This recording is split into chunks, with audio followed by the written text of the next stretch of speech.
Hello and welcome to the Dinosaw for week 19. Another 7 curious, interesting things I saw last week. As ever, let's crack on. First one, this is really interesting. So this is essentially brain to text. So whatever you're thinking, it can turn it into text, and that text can be read from your brain. It's a little bit more complicated than that, i.e. you need to have trained the system a little bit. So it needs to know that if it pumps in stories and you're listening to stories, what your sort of brain activity response is. So it's only sort of relative to the person who's been trained.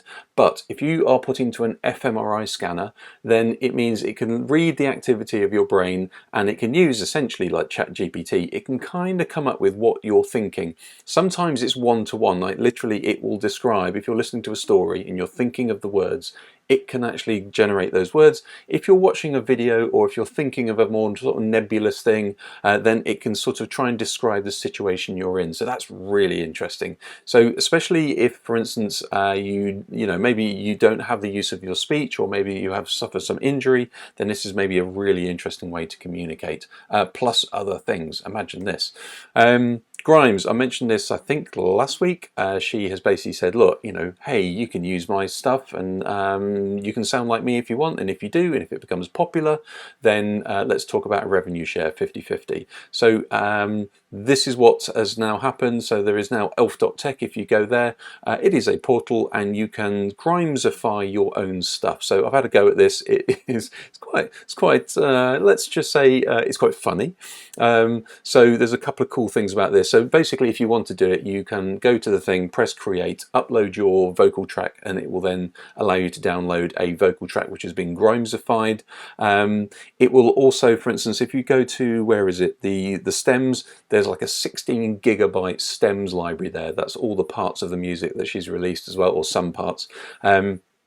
Definitely worth downloading if you're into that sort of stuff, but really love this. Don't know really where this is going. More people are going to try and do this, in which case we've seen this week Ed Sheeran won the court case about people, essentially like just trying to create music, and people are trying to sue you for being original. This is just a really interesting move. Quite interested in this.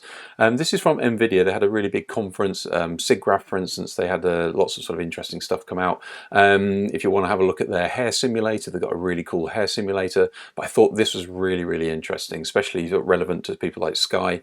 So what this is doing is it's reading the video broadcast. So it's just looking at the video. So it doesn't need motion capture. It doesn't need any of those weird cameras. It's just looking at a two-dimensional broadcast. What it's then doing is it's turning that into a kinematic motion, which is kind of doing all the links of the arms and all that sort of stuff.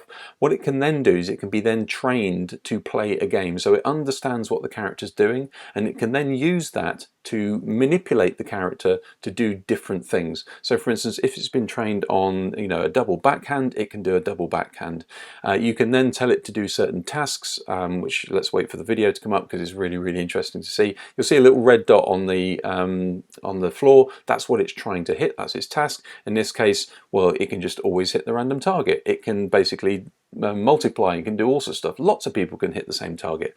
Really interesting. So if you can imagine this, for instance, used for sports predictions, so you've got maybe two tennis players trained individually, you can play games against them in a simulation, and you could probably use their style to figure out who might win. I'm making all this up obviously, but that is really interesting. RunwayML, I mentioned this last week about Gen 2. Or at least some of the videos that are starting to be created with this. So if you don't know really what this is, Gen 1 of RunwayML, which was used to do quite a lot of really interesting stuff, you needed to give it some sort of training data or some driving input. Now you can do, for instance, you can take a video, you can add a style image, and it will then create the export video with that style. Whereas now what you do with Gen 2 is you just need text input, and it will generate everything that you need. So you don't need to have video, or you don't need to have text, or any other input other than text. So if you want, a surfer catching a wave, it can generate them. A lion in a living room, it can generate it. So this is super, super powerful. It does a whole bunch of other things as well in Gen 2, but this is probably the highlight feature. So text to video, that's all you need now. There you go. MouthPad, thank you Sharon for sending me this one. This is really, really interesting. Love this. So this is especially useful for, in this case, there were lots of people in this video with quadriplegia. who'd had sort of neck breaks, for instance, that had led to paralysis, and therefore they were struggling with how to interact with technology. Whereas this MouthPad is essentially, it's like a trackpad for your mouth. Your tongue is actually really, really sensitive and also very accurate. You know, if you've got anything wrong with your mouth, whatever it is in your mouth feels massive. It's because basically your tongue is super, super sensitive. So basically a trackpad at the top of your mouth, you can then control digital devices. So this is, creating some sort of accessibility that they never had before, or at least the accuracy and the simplicity of it as well. Some of the people in this video were missing front teeth because they used a pen previously in their mouth, and it's causing all sorts of damage. So go and watch the video. There's a bit of a surprise in that video, which I thought was a little bit cheeky. It's definitely worth watching. Is this the new Apple headset? Who knows? But this is a sort of a really cool render. So this is Marcus Kane. Thank you for this. It's interactive, so this is me playing with it right now. So if you go to Sketchfab, you can play with it yourself. But I hadn't really been following the headset for a while. Sort of got bored of it a couple of years ago when it was like, will they, won't they rumours. However, this seems to be, all of the rumours squished into one render, which you can now play with. So that funny looking thing I thought was maybe you need an iPhone. Is it tethered to a phone? It is not. That is the battery apparently. So clearly, the idea of that is taking the weight off your head, which is kind of tiresome with something like the Oculus, having all that weight on your head all the time. However, it is also just a little bit weird. But there you go. Is this going to be released, or at least announced in June? Don't know. $3,000 apparently this is going to cost, so it is definitely a pro option, I think is what they're calling it.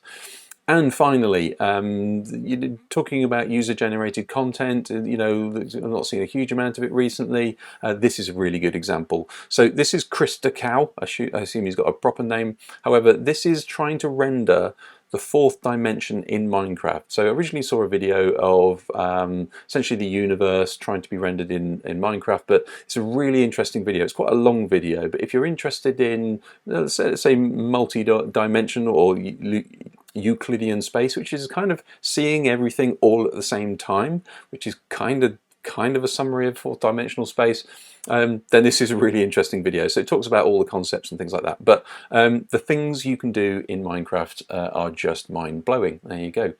Kind of play on words, not kind of. Hopefully that was interesting. Hopefully it was useful. If it was, send it to somebody. Tune in next week. Definitely try and subscribe, by the way. So there might be a change to the Dinosaurs coming up where you might need to subscribe. So definitely do that, and I will speak to you next week.